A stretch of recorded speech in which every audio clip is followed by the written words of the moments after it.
Hello everyone, my name is Gillie and welcome to this yoga practice. Today we're working on a nice bit of relief and release for your lower back. Sounds good, huh? This request came from my friend Mark quite a long time ago, so finally I'm delivering on the promise of this practice. And a lot of people say to me, oh, I see your videos, but they're really hard, or I'd like to try them.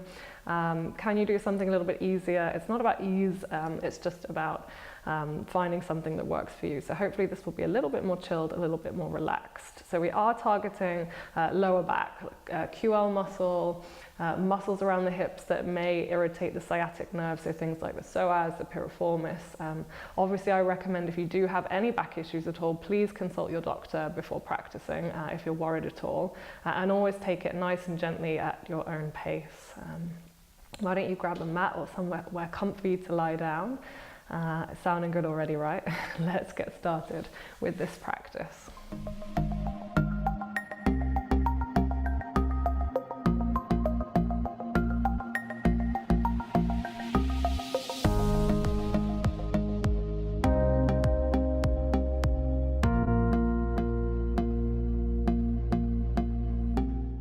So here we go, let's get started and find somewhere comfortable just to lie down on the floor. Yay! So just lying down, getting nice and comfy, making sure the shoulder blades are nice and high away from the hips, and just maybe finding movement in the knees, in the lower back. Perhaps this feels like a really good massage on the floor. So just starting to move a little bit, bring a little bit of gentle motion. You might have the feet wider, they might be together, you might even roll the knees into the chest. Just being really gentle and soft and seeing what feels good. And then we'll start with our half Apanasana pose. So extend one leg straight, you might keep it a little bit bent if it's too much, and just hugging one knee into the chest. See what that feels like. The tendency is for the knee that you've bent for the hip on that side to really lift. See if you can keep both hips nice and level. So you might even take a thumb into that hip crease and just move it away as you draw the knee into the chest. See how that feels. You might release slightly as you inhale. And as you exhale, you might draw that knee closer to the chest. See how that feels. Feels pretty good right here, right now. Just a few nice steady breaths. And throughout the practice, if the breath does become labored or there's anything that doesn't feel good, then just draw back a little bit. No need to force it. We'll move now into a hip opener. So sliding that straight leg if it was straight bent and bringing the ankle on top of the knee. Keeping this foot nice and flexed, so not rolling either way or pointing. Let's move this knee away from us. Now for some of you already, I was working a lot with my dad earlier this week with his sciatic nerve. This could be a really deep sensation as it is. You might even just stay there and it feels good. If you want a little bit more, you might reach behind for the back of this thigh or even on top of the knee. As long as you don't lose any of the integrity of this alignment with this knee, keep moving that knee away from you. You should be getting a nice sensation on the outer hip and the buttock area on the right side. So just a nice reclined pigeon pose, a nice deep hip opener. Enjoy that for a few breaths. It might even still look like this. Doesn't matter what it looks like, it's about how it feels. Just enjoying a few breaths here. Oh, it is so nice just to lie down on the floor. Let's take this into the next position, which is a twist. So we'll just let this whole structure fall over to the side. Now you might bring that knee right down to the floor if you're flexible. It might stay here. It might even have felt better to straighten that leg and bring the twist like this. It doesn't matter what it looks like, we're just twisting the body. You might use this hand to encourage the twist, or you might not. You might just feel like this is enough just to relax. See where it works for you. If you want more, you might straighten that leg, getting a little more down that outer right thigh. Really feel your way through this one, nice and gentle. If it feels good, you can move that outer right hip away from the shoulder so you're lengthening that right side of the body, maybe just with a push on the top of the thigh. Oh, that could feel really good too. Nice and gentle. You might do this first thing in the morning when everything's really sort of tight and stiff, or maybe at the end of the day. And then we'll bring it back to center. Again, whatever movement feels good, you might just lie flat for a couple of breaths, or let the knees rock together, or come back into your movement. See where it feels good. And then we'll do the same 3 postures on the other side. So maybe a straight leg or a bent leg. Let's hug that left knee into the chest. And that's a few nice deep breaths. Maybe encouraging that outer hip to move away, just by hooking the thumb into that hip crease and finding a nice level hip position.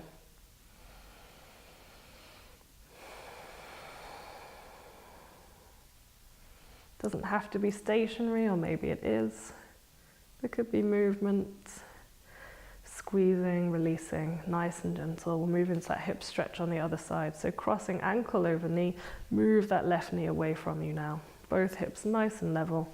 Maybe going to your deeper variation. Or stay where you are. See where it works for you today.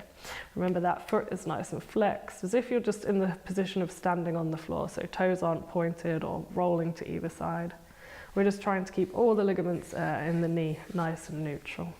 And just focus on that stretch in the outer hip. Whatever yours looks like, just enjoy that stretch. If the breath has become labored, see if you can relax and let it soften a little bit. 2 more breaths, enjoy the stretch.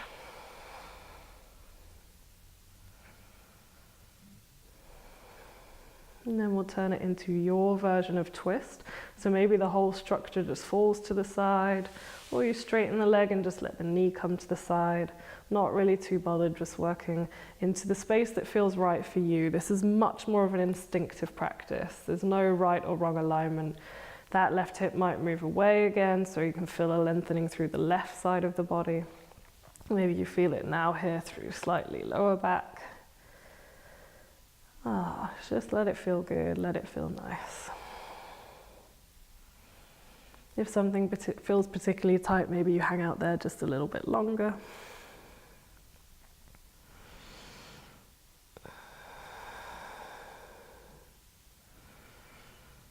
And then we'll bring it back to center, just lying on the back now, just like Shavasana, but we'll send the arms up overhead and just grab opposite wrist. So right hand grabs left wrist and just stretch the left hand side of the body. If you'd like a bit more, you could cross that left ankle on top of the right foot as well. So you're almost making a banana shape or a half moon shape with the body. And then bringing it over to the other side, stretching the other side. And see if you can feel that pull and stretch, not only through the arms, shoulder, armpit, ribs, but right down into the side of the hip and the lower back. There's a lot of muscles that cross from the side of the body or past the rib cage, rooting from the lower back. So see if you can feel right down there now. And then we'll release, we'll come back to center. Just bring the arms down to the floor, palms can face up, and we'll just plant the feet nice and firmly on the floor. Now, if you do have any existing back injuries, hopefully you will know how to look after those. And if any of these movements aren't for you, then just skip them or find something that feels good. So we're just working on a pelvic tilt. So just pushing the hips and releasing them. So the best way to describe this is to feel that natural curve in the lower back where the lower back lifts off the mat. See if you can squash that down towards the ground so you're flattening the whole lower back to the ground, a little bit of core engagement, and then releasing it and see if you can extend it so you're really lifting that space underneath the lower back. And that should just be the action of tilting the pelvis. And try that a few times. That might be just nice as it is. If it doesn't feel good, don't do it. If it feels good and you want more, next time you lift that space, press into the heels and just lift up into a gentle bridge. And then seeing if you can roll down the spine 1 vertebrae at a time, bringing the sacrum back down to the ground first. That might feel good. You might continue lifting and lowering, or you might just carry on with that pelvic tilt. Or if that doesn't feel good, perhaps just rocking the knees side to side. Just take a couple of breaths to explore what feels the best for you. Pelvic tilt feels pretty good. There's no need to always push to the maximum of your practice. Maybe it's not that kind of day.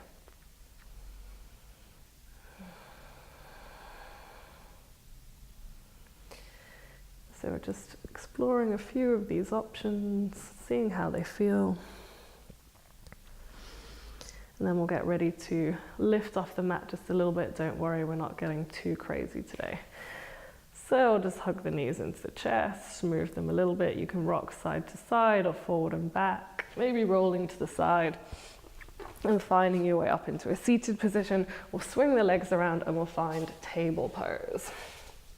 So just nice and easy, nice on the hands and knees, wrists under the shoulders, knees underneath the hips, spread the fingertips, and find any movement here.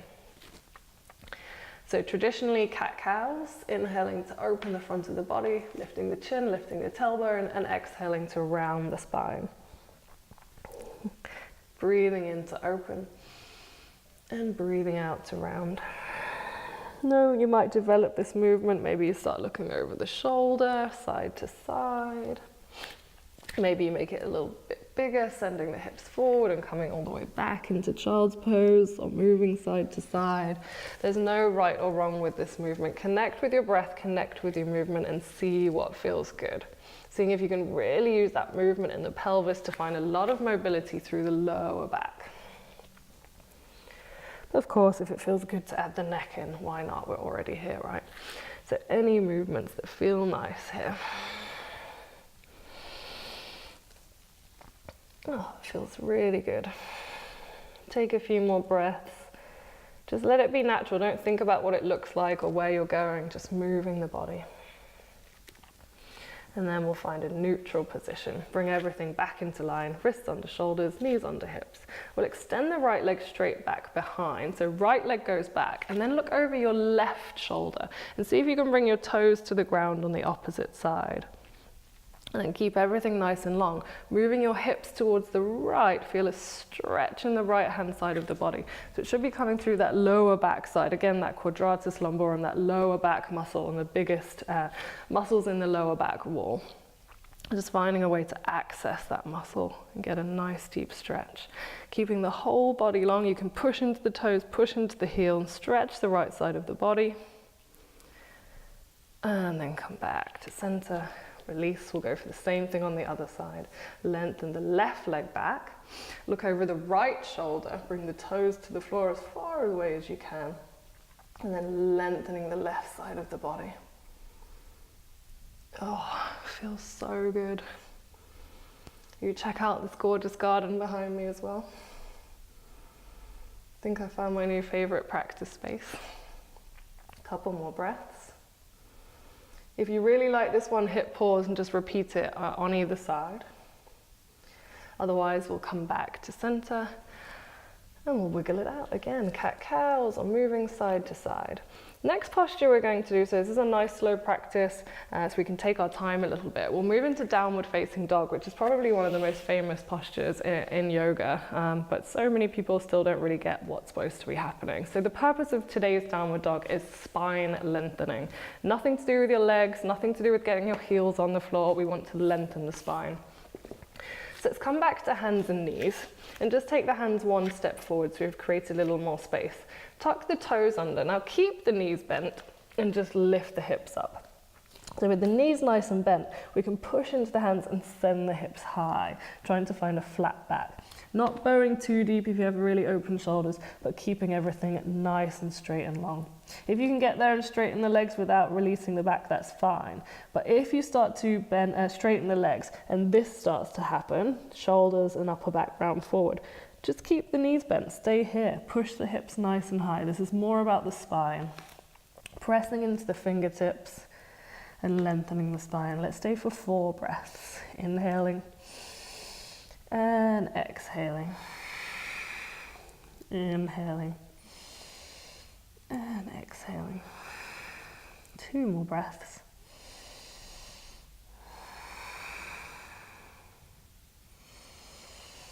And as you exhale, bring the knees down to the ground nice and wide. Let's come back into a nice, relaxing child's pose. Forehead can rest on the ground or a block. Maybe you move side to side. Oh, it just feels really good to sink into this one.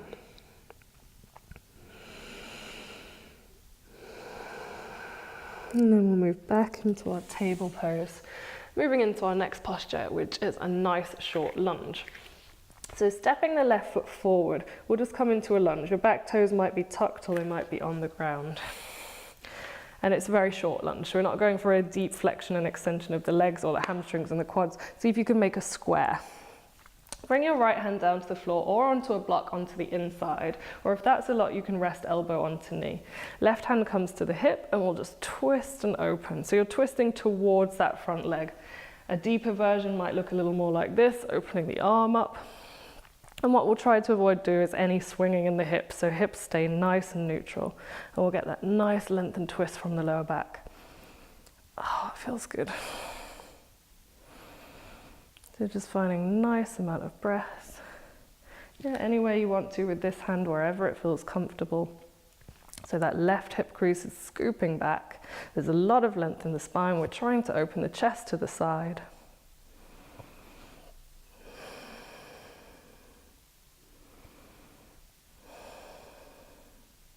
And then if you feel good and you want to, you can take a counter to the other side. So maybe, again, resting onto that knee, or the hand could come to the inside and opening the other way. If you're opening the other way, fingers on the floor, you can use this knee and upper arm to squeeze towards each other to find a bit of stability opening. Again, tuck the back toes if you feel more comfortable. You can even move that foot further back to make a bit more space if you'd like to. And then we should be feeling something really good and nice through the front with this area here. One more breath. And then we'll bring it back to center. Release. You can release where you like here. Maybe take a couple of breaths into your child's pose, or returning again to your downward facing dog.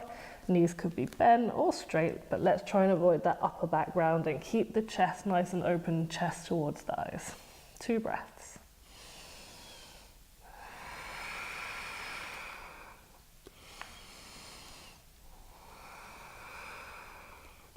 And then we'll bring it forward onto the other side. So right foot steps forward, left knee down. Let's find that nice short lunge again. And we'll find that twist to the other side. So depending on where it's going, elbow to knee, fingertips to floor, wherever you'd like to with that arm, whatever feels nice. A lot of length in the spine, both sides of the waist nice and long, top of the head lifting and twisting. Right hip scoops back. Or maybe you look down or you look to the side. It doesn't matter. See where it feels good.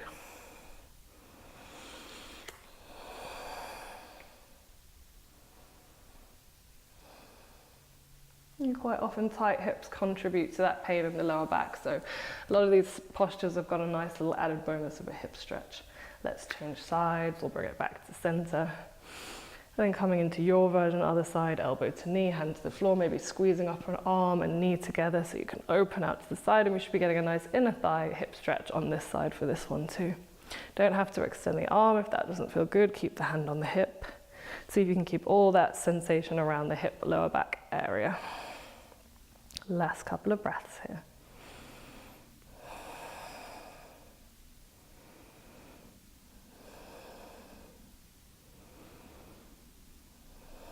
And then we'll gently release. And the good news is we're already coming back down to the ground. So you can lie back down, hugging both knees into the chest. This is just a nice short sequence. Maybe you can do it right before bed, something you can repeat every day, or just pick one of the exercises you like. Both knees into the chest, a little bit of movement, and we'll take a variation of our happy baby pose.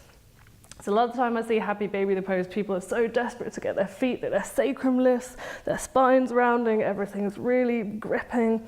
Just hold on to the backs of your thighs or knees. Open the knees a bit wider. This could be your happy baby pose. If you can grab the feet, but keep that lower back, sacrum, back of the head nice and long on the floor, then by all means, happy baby pose feels awesome. But if you can't reach the feet, just grab the ankles or a couple of straps. Just working on hips, lower back. If that doesn't feel good, maybe you stay here, or you just open the knees a bit wide. Maybe there's a lot more movement. You play with that pelvic tilt again. If it feels good, maybe one more twist if it feels nice. I just want you to find a bit of movement and stretch around this position. Yeah, always, it doesn't matter what it looks like, it's about what it feels like. And then we'll gently release.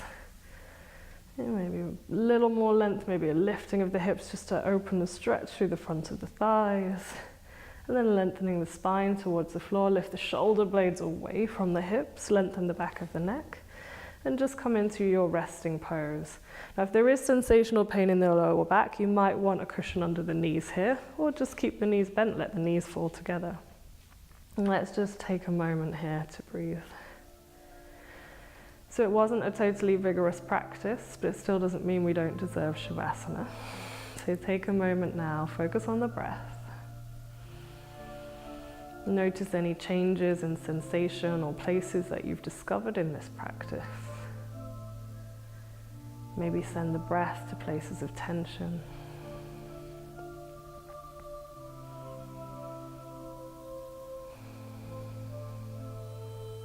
Just releasing and relaxing more on every exhale, like waves moving through the body.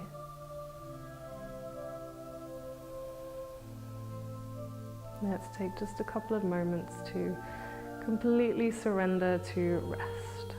If your mind becomes distracted, find something to focus on. Maybe 4 counts for your inhale and 6, 7, or 8 for your exhale, or anything you prefer to focus on. Have this as a little bit of me time.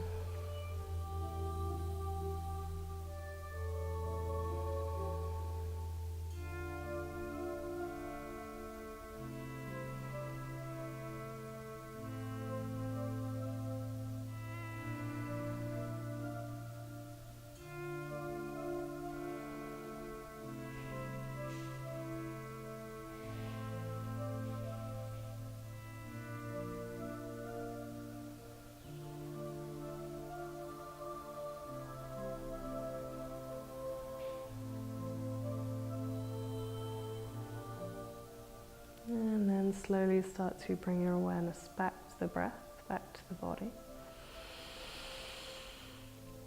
Deepening the breath or inviting any natural movements that feel good. You don't have to rush. Maybe you stretch a little bit. Maybe you roll onto your side and take a little moment of rest.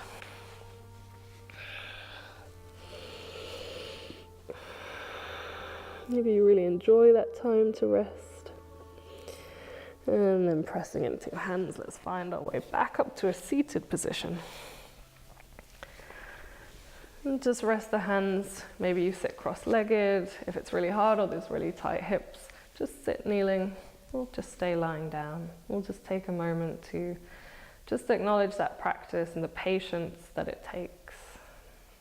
Nice deep inhale. And exhale, let it go. Thank you, namaste. Thank you for practicing today. I hope you found that helpful. Shout me if you have any questions or any other requests. Please hit subscribe to my channel. Please share this with your friends, and I'll see you again here for our next practice, which is going to be a powerful fire vinyasa requested by my dear friend Julia. Have a great day. See you soon. Thank you. Bye.